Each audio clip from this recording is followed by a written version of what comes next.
How long does it take to get there? That is an awesome question. That's not the right answer. But people, it's in the top 3. I got about 5 or 6. I just say to everybody so you don't feel bad, it's in the top 3. That's not the answer. Do you know what the answer is? A long way. And again, I don't sugarcoat it as well. So here to Vancouver, what's that, Jan? 4 to 5 range, and then Vancouver to Auckland or over to Sydney.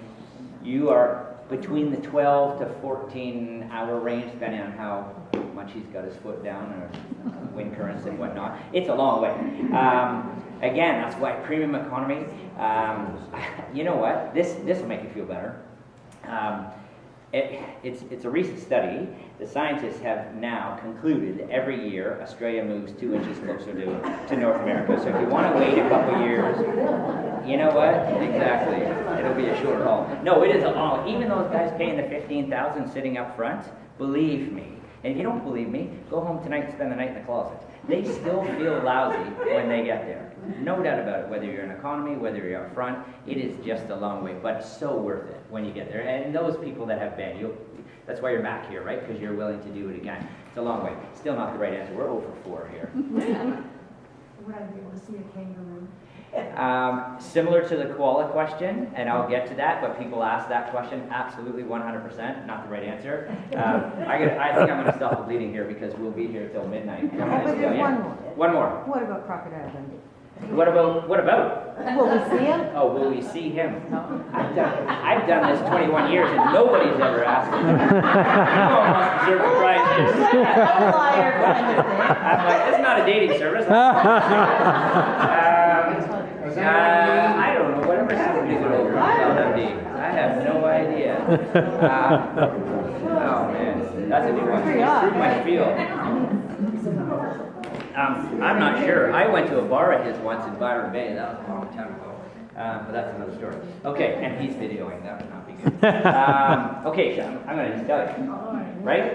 Oh, you have one more. Will I be able to understand them? And the answer is sometimes. Sometimes. That is true. Yes, they have their own language, not to mention that accent. No, that's still not the right answer. All right, this is the last one. Have you already You've already had to go. Okay, go on. Nope. No? What side of the road do they drive on? They drive on the opposite side of the road. So those people, anybody rent a car there? Anybody from the UK? You rented a car. What'd you think?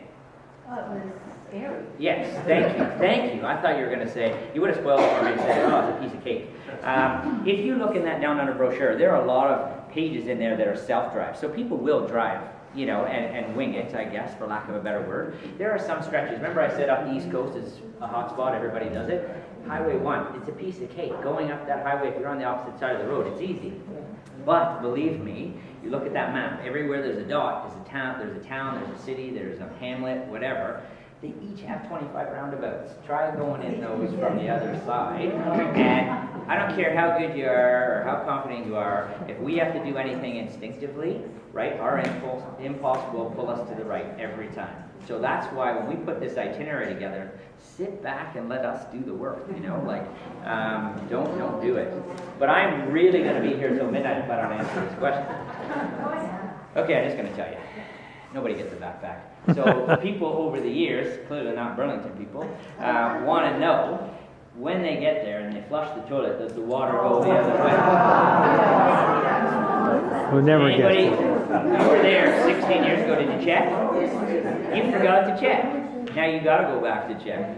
Guaranteed. You'll be checking.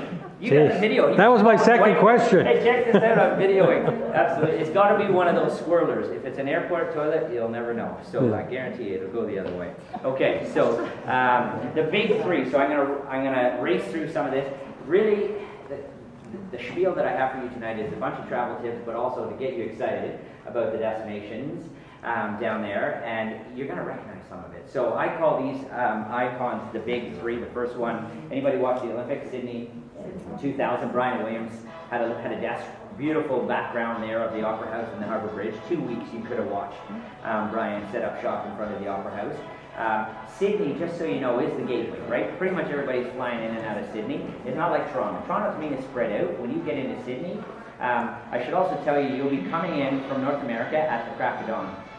That's the crack of dawn. So that could be 6:30, 7, whatever. If you're on this group, hopefully we'll have an early check-in for you and everything will be pre-arranged. But here's another tip, don't go to sleep, right? If you have access to your hotel, that bed will be calling your name. Just ignore it. Have a shower and walk that town. You want to get on their time zone right away. During our winter, their summer, it's a